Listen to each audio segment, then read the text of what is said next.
Are you present? Are you where your feet are?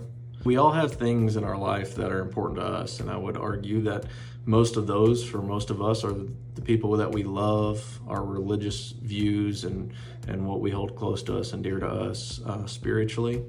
And then, of course, we have career and work. But are you present in those things? It's really easy to get caught up in the day-to-day, in the hustle of business and trying to grow or trying to better your career, whether you're owning a company or whether you're an employee. Either way, I know that's a big focal point. Well, what happens when the things that are most important to you, like your family or your kids, your wife, your parents, wherever you're at in life, those people that are most important to you, are you present with them? Or is it that the items that you have in your career, the items that you have maybe with your health, it's the beginning of the year, everybody's got health goals, are those taking precedence over those conversations and those loved ones? My challenge to everyone today, and I'm doing this myself, is be present. Be where your feet are.